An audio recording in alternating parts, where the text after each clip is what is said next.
Welcome back to Rare Elvis Photos. Thank you so much for leaving all the wonderful comments. I know there's been a lot of requests to read more of Elvis and Kathy. I try to read a section every day. I think I might have missed yesterday, so I apologize. Reading a lot of different books. That being said, for all of you that see all these different books that are being read, there is, under my playlist and podcast, the name of the book. This one right now, so it probably says Are You Lonesome Tonight, the Elvis and Desiree story, even though it's Elvis and Lucy too. Lucy's the mom, Desiree is the potential daughter. Now this one's going to be Elvis and Kathy.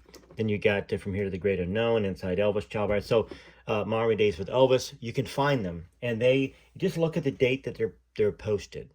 That's going to show you right there the order of the videos. And I'm trying to, in the description, put part 1, part 2, part 3, part 4, part 5. I'll try to clean that up today because I know y'all don't want to miss a section or skip around. And I do hear what you ask me. I don't always do exactly what you ask me. Some of y'all say, hey, just read 1 or 2 books at a time. And I'm choosing to read a bunch of different books right now. But there is so many books out there. I mean, we only have today. We're only promised today, folks. And I'm really just trying to cover as many subjects and topics as possible about Elvis. And because somebody might not want to read Elvis and Kathy. There's people that don't, but they would rather read Inside Elvis. So they'd rather read Are You Lonesome Tonight? Or they've already read this and don't want to read it again. So that is why. Anyhow, I have the exact place where we left off last time. So we are going to get going on this. Like, subscribe, hit all notifications. Watch as much of this video as you can. There's obviously going to be some ads in there because that's how YouTube does it. You know, and watch some of them. Maybe watch before you skip them. Watch 5-10 seconds. It helps the channel as well. That being said, if you watch all the way to the end, let me know. It helps rank the videos up. I'm just trying to give you guys a little secret of this. And then more people hear about Elvis and Kathy, or more people hear the channel's thoughts and From Here to the Great Unknown, or Child Bride, or Inside Elvis, or Are You Lonesome Tonight. That's how it works out there, the YouTube algorithm.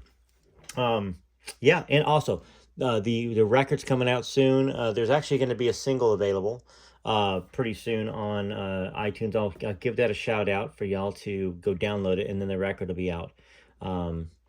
Yeah, so I'm excited about that. I'm excited for y'all. Here we go with Elvis and Kathy. All right, one time he flew to Las Vegas. An independent artist and repertoire man, known as an A&R in the business, who had worked on his sessions along with his family and associates, gave each of the wives a check to go on a shopping spree, and had a wonderful time hearing about all the things they had bought. I remember when turquoise was really fashionable.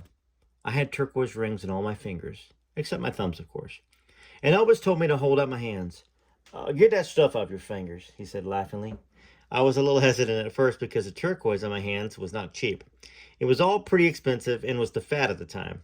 Even Elvis had been wearing a lot of turquoise. I guess I was a little slow for him because he started to take all my rings off and threw them on the floor. Then he placed a diamond and ruby platinum ring on my finger. It was absolutely beautiful. Now that you should be wearing... Now that's what you should be wearing instead of all that cheap stuff, he said, laughing. Now that's what you should be wearing instead of all that cheap stuff, he said, laughing. By this time, I had learned to accept a gift. But I also crawled down on the floor and recovered my turquoise rings because I had paid a lot of money for them. He really got a kick out of that. One of the biggest problems was that Elvis never carried any money with him, not even a dime. One time, he and his bodyguard, Jerry Schilling, made a hurried trip to Washington, D.C. to see President Nixon. Before they left, Jerry obtained $300, thinking that would be enough cash for such a hurried trip. On the plane, Elvis began talking to a serviceman who had just returned from Vietnam. After a short conversation with the serviceman, Elvis turned to Jerry and said, "Give him all the money we have." "But Elvis," Jerry protested in a whisper, "tomorrow is Sunday, and all the banks will be closed, and we only have $300. Why don't I just give him $200? "Give him all of it," Elvis said in a firm voice. "Well, why not part of it?" "I said give him all of it, and I mean it." Reluctantly, Jerry handed over the entire $300, and then spent a hectic time in Washington trying to find someone to cash a check for the world's most famous singer who was meeting with the President of the United States. Not all of Elvis's recipients of Elvis's gifts were grateful. One couple who had received a new Pontiac seemed happy, but one night while we were having dinner in the dining room at Graceland, they came over without an invitation. The wife couldn't wait to complain, but remained quiet until there was a dull lull in the conversation. Elvis, you know that car you gave us? Well, I had to spend $500 to get the air conditioning fixed. Isn't that something? There was silence around the table. Vernon's face turned red, and Elvis remained tight-lipped and silent. When Elvis was truly angry, he did not bellow. He was silent, holding his anger in. Without a word, Elvis left the table, went upstairs, and brought a check back for $1,600. Here, he said to the wife, that should pay for the inconvenience, and maybe some left over for a new wardrobe. Well, the woman took that check with a smile and stuffed it in her purse. Soon after they left, Vernon blew his top. The nerve, the absolute nerve of the woman, he bellowed.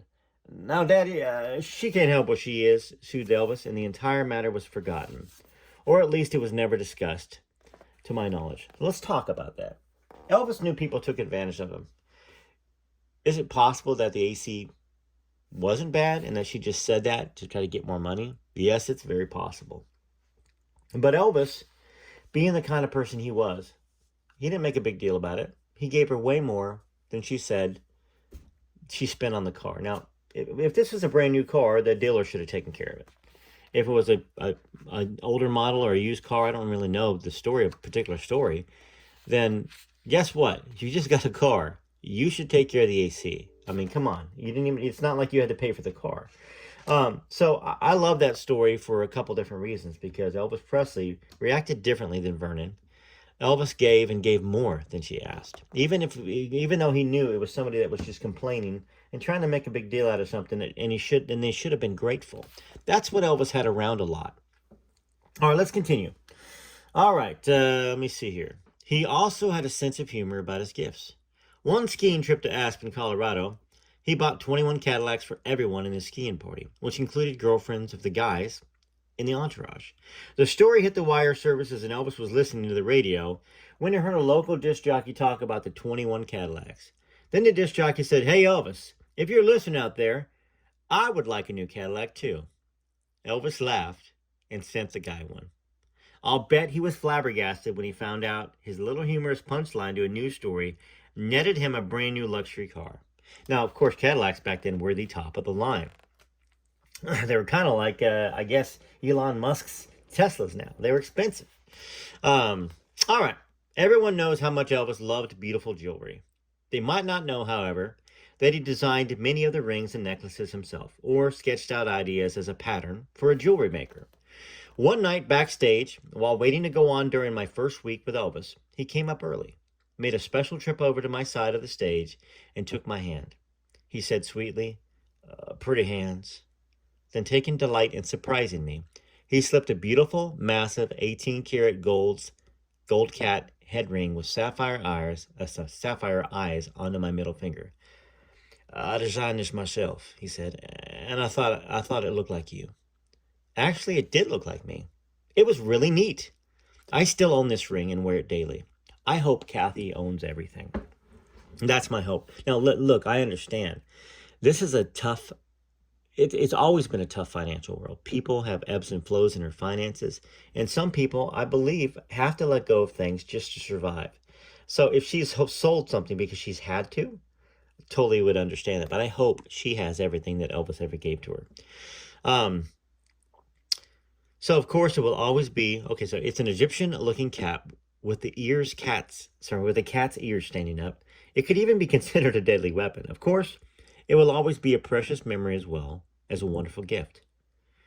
He once designed a jeweled collar for his Great Dane, Brutus. I didn't know he had a Great Dane. I wonder if this is the Great Dane that was in the movie. Maybe he adopted it after. Let's talk about that. If you knew he had a Great Dane, it's just not tickling my memory so much. So he once designed a jeweled collar for his Great Dane Brutus and liked it so much that he had one made for himself. In fact, he was such a jewelry aficionado, he had his own jeweler tour with us. Now, we know about this a lot because it's been out there in public knowledge. This is cool, but 1987 probably was not it was probably a very new thing that we hadn't heard. Lowell Hayes, who owned a jewelry store in Memphis, joined a leg of most tours. Um, he came complete with a jewelry case so Elvis could look over the merchandise and select gifts for his friends or someone he just wanted to give jewelry to. Now, that doesn't mean Elvis spent a lot of time looking at jewelry, but he wanted Lowell around in case the mood struck him and wanted to give the jewelry to anyone. One tour, Lowell joined us, and he must have left Memphis in a hurry because he forgot his jewelry case. So when Elvis wanted to see what Lowell had brought with him, he had to confess that he had nothing to show. Well, this must have irritated Elvis, so he insisted Lowell accompany him and his entourage to a jewelry store in whatever town we happened to be in. I don't even remember where we were. And poor Lowell had to stand there while Elvis bought thousands of dollars worth of gifts. When the shopping spree was over, Elvis turned to Lowell and said, did you learn your lesson, son? Poor Lowell. I don't think he ever forgot his case again. So, I want to talk about that too. You know, Elvis, it's not a right that this jewelry came along with Elvis. Elvis brought him along twofold, so Lowell could make money. That's one. And then so he could give gifts to family and friends. His sole purpose of being on these tours was the jewelry. Now, maybe Elvis and Lowell would design jewelry sometimes, and maybe they were friends and talked. I don't really know. I don't know that deep of that story.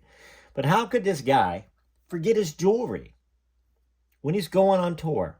So it might seem like Elvis was being a little mean to him or a smart butt, but I think it's very important that he went out there. He still gave the gifts to whoever he was going to give gifts to, so they didn't have to suffer in a sense. And I don't, like I said, I don't think he ever forgot his case again. So, interesting story that I've never heard, and I don't know if y'all have ever heard that. Elvis told me once about one of his relatives. They wanted a motorhome more than anything else in the world, so Elvis spent hours going through brochures of motorhomes, studying the pros and cons of each model before he bought them, and what he thought about the very best one on the market.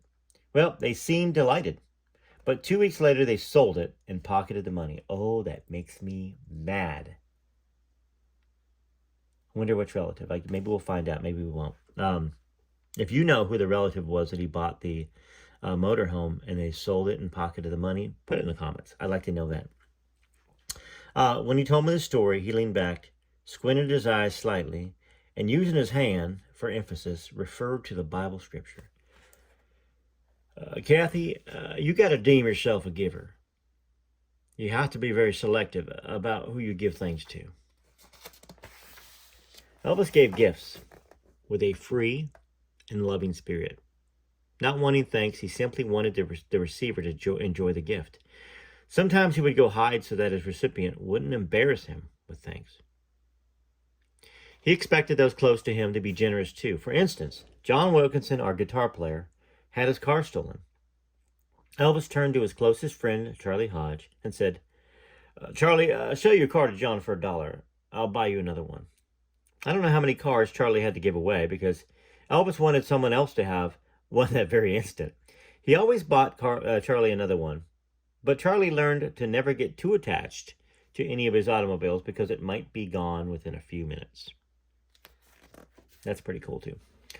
I hope you're enjoying these stories. I know you are because I get more comments, I think, about Elvis and Kathy than I do any other book at this point in time. So let's continue. All right. Elvis could never pass an accident on the road without stopping to see if he could help. And he usually found some way to assist. He also stopped to break up fights. In fact, not too long before his death, he was doing a show in Indianapolis, and on the way to the theater, he stopped and broke up a fight in a service station. Many people pass accidents and fights or stand around and watch the mayhem, but not Elvis. He wanted to help and do something about it, and he always did. And if there is a plaque on the side of the road or by that station that talks about where Elvis jumped out there and broke up the fight, in his full outfit, by the way. So if you hadn't heard that story, it's a great story. Elvis was fascinated with anything medical having to do with doctors or medicine, including plastic surgery. He had his own eyes done once, which was no big deal for an entertainer hitting middle age, but that wasn't enough for him. If someone was unhappy with their nose or their drooping eyes, Elvis would become very enthusiastic and encourage them to have plastic surgery, always adding that he would pay the expenses. One of the male singers in the show was worried about his baldness. Elvis paid for a hair transplant treatment, with treatments and was fascinated as he watched and supervised the progress of the procedure, advising the doctor during the operations. You see that right there, that bald spot, baby? You need to plant some hair right there. There's still a little bald spot there.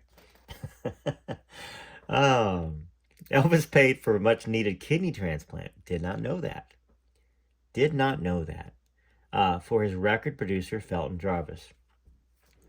Felton told me in 1970 that the surgery was expected to add approximately 5 years to his life. In fact, he enjoyed active and productive years up until 1981, much longer than the doctors expected.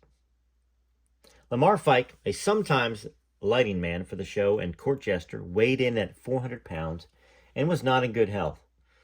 Elvis paid for Lamar's intestinal bypass surgery, who afterward dropped a great deal of his weight and was in much better health than before. Of course, any hard luck story would always touch Elvis's heart. I know of 2 handicapped people who had surgery that Elvis paid for, and I'm sure there were many more that none of us heard about. And of course, Gary Pepper. I probably just need to put the wonderful Zoom interview out with me and Nancy Pease. I'm probably not going to edit it because I don't think anything needs to be edited. But Elvis really took care of a gentleman with cerebral palsy for most of his life. So look for that. I'm going to put that out this week. It needs to be put out there. All right. So he read medical books and idolized doctors. In fact, we had medical doctors in Las Vegas on one tour with us, Dr. George Nikopoulos. Elvis liked nothing better than to discuss with Dr. Nick, as we called him, the medical details of the human body and cures for ailments that might just come on the market. He believed anything doctors told him, and I know that if he had not been a singer, Elvis would have gone to medical school one way or the other. And it probably had to do with him losing his little brother, partially, and then losing his mother. It's the search for how could we have avoided this, which I know is a bit counterintuitive to how he passed away. I mean, I think, once again, he did believe everything the doctors told him, and I don't think that they had an answer. And he was just doing given what they gave him. But he took more because it still was hurting. But then the medications were making him hurt too.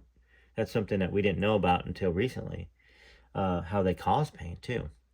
Anyhow, let's get back to this.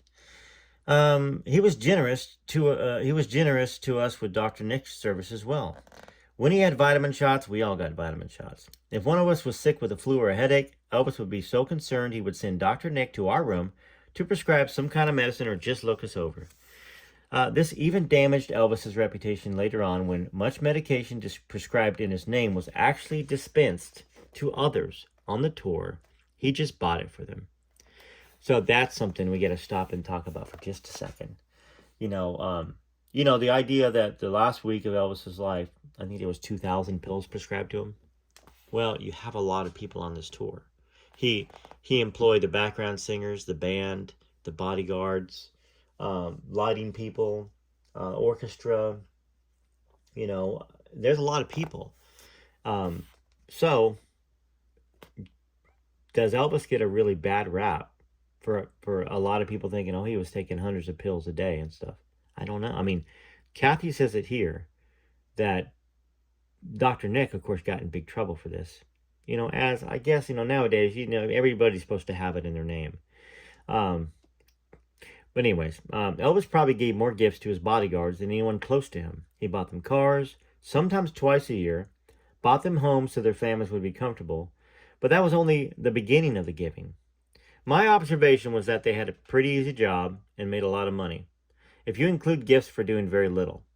In fact, when they did have to work, they did a lot of grumbling, and they were jealous of anyone close to Elvis, and they were jealous of one another, always resenting anyone besides themselves who received a gift or special attention from their employer.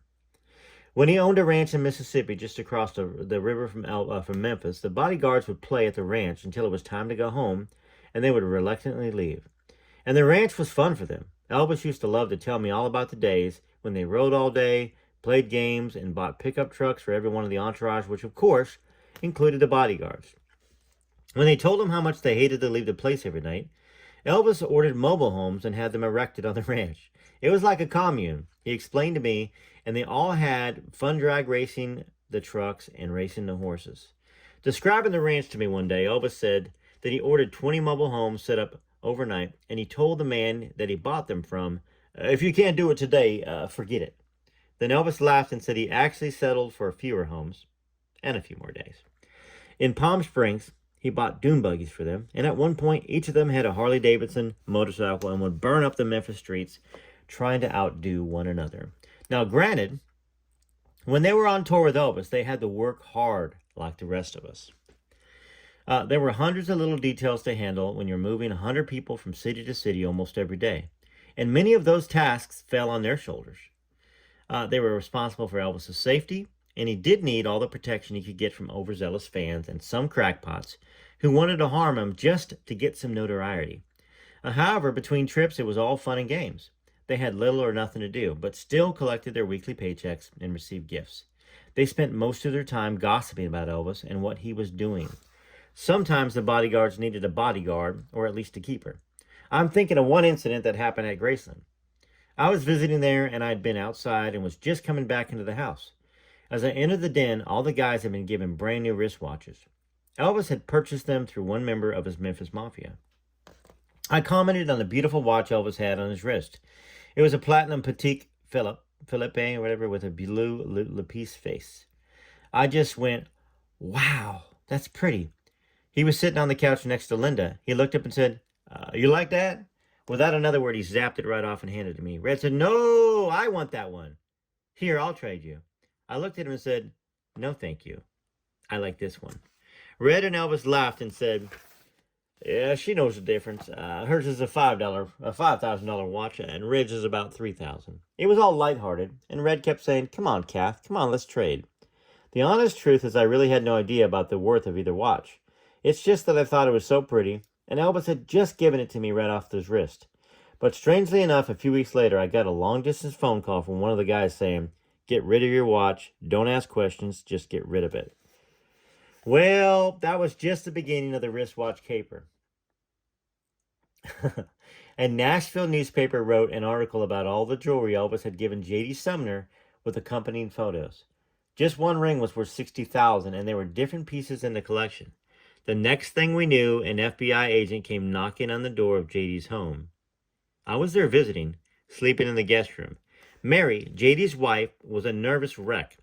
Mary came into the guest room, wakes me up, and whispers, the FBI's at the door. They want to check jewelry. She was real upset that the paper had published a huge 1/2 page color photo of the jewelry Elvis had given to J.D. because she was afraid someone might try to break in their home and steal it. But my heart stopped because I suddenly remembered I'd been told to get rid of my watch at that very moment that was on my wrist. The FBI agent was checking to see if any of J.D.'s jewels was among the recently stolen stuff. J.D. handed the whole thing coolly and calmly. No one broke into my room at gunpoint, thank God. I don't know what J.D. told the feds, but they finally left. However, they showed up at Graceland and hassled Elvis, and he really flipped. And when he found out that they'd been to see J.D.'s family, he got really hot. Hey, man, what the hell's going on around here? I don't need this shit. I don't have to buy any hot property, he screamed at his guys. He was really upset that they'd put him in an embarrassing position with the law. He always appreciated a deal. He got his cars at a fleet price, but he believed in capitalism and believed in paying a fair price for what he bought. He didn't want to drive the hardest bargain possible, and he certainly didn't want to deal in stolen goods in order to get a bargain. Elvis had to really go to bat and do a lot of explaining to keep the FBI heat off of those boys. Got to stop and talk about that. I didn't know that. Did y'all know that? I'm almost positive none of you knew that. Unless you read this book. Because, we would have heard about it. What I don't know is what year that was. Was this later on? Was this right before Elvis let go of Red and Sonny and Dave Hebler? Or was it earlier on? It had to be, Linda Thompson. Had to be before 77.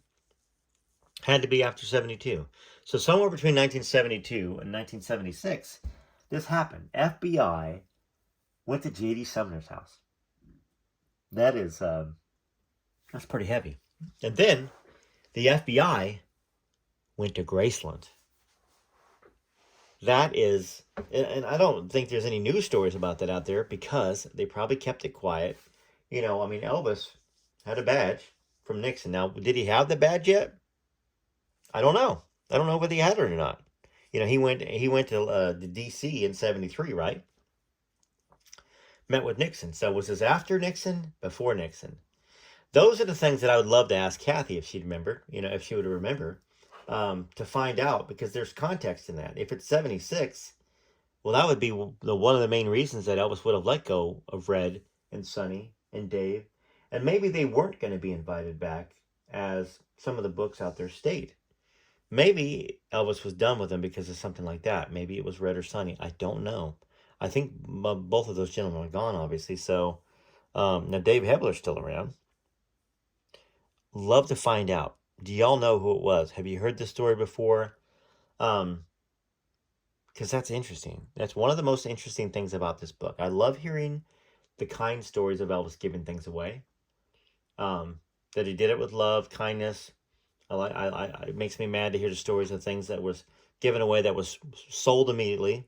One of his family members. I don't know who. I don't know whether it's stepbrothers, whether it's one of his cousins, an aunt, a great aunt. I don't know. Somebody in his family. And it wasn't going to be Dodger, because, you know, and it certainly wasn't going to be Aunt Delta or anybody like that. So, anyhow, play some music here for you. And just to kind of end this video up. And, you know, tune in later on today. There's going to be some more Child Bride.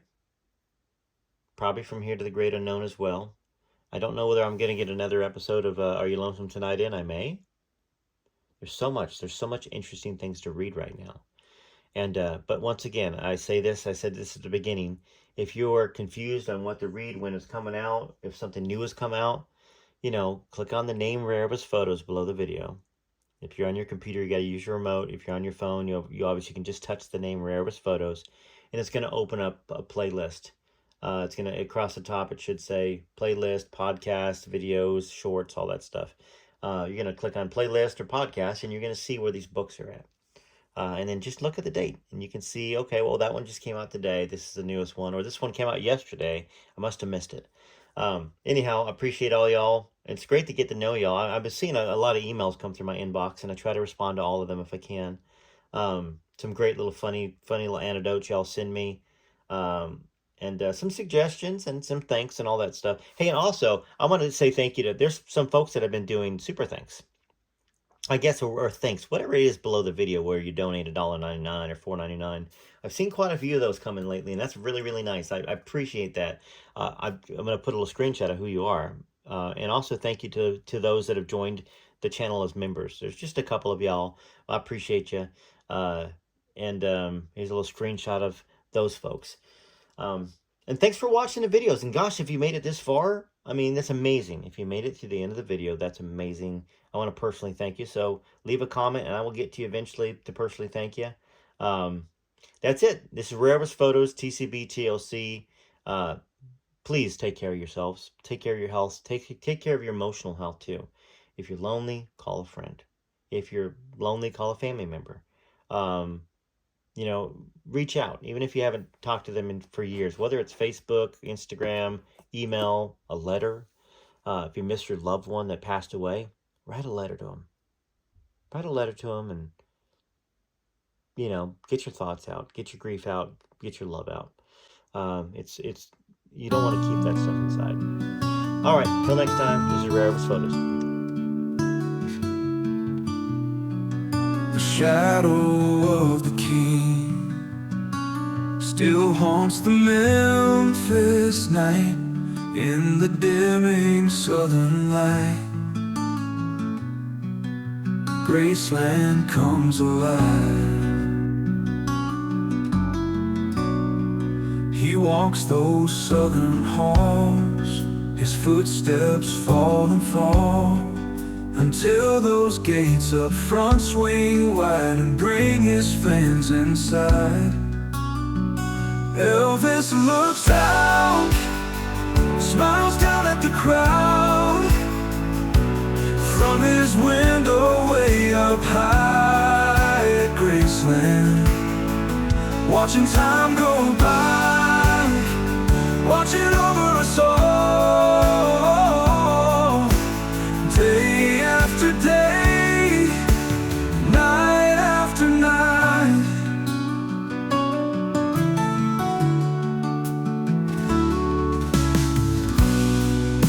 Memories like a song keeps the king walking on. He is still amazed. We love him to this day. Elvis looks out, smiles down at the crowd from his window way up high at Graceland, watching time go by, watching over us all, day after day, night after night.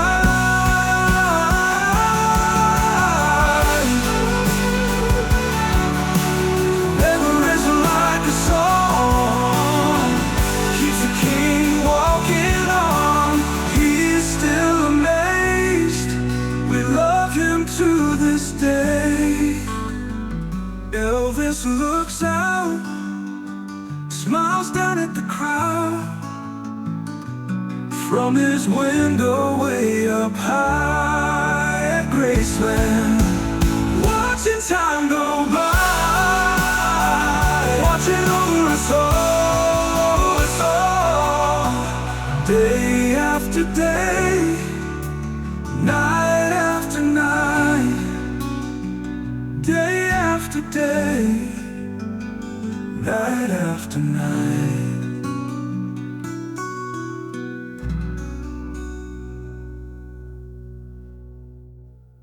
Hope you enjoyed the conversation, the song, and the video. Till next time, this is Rare Elvis Photos.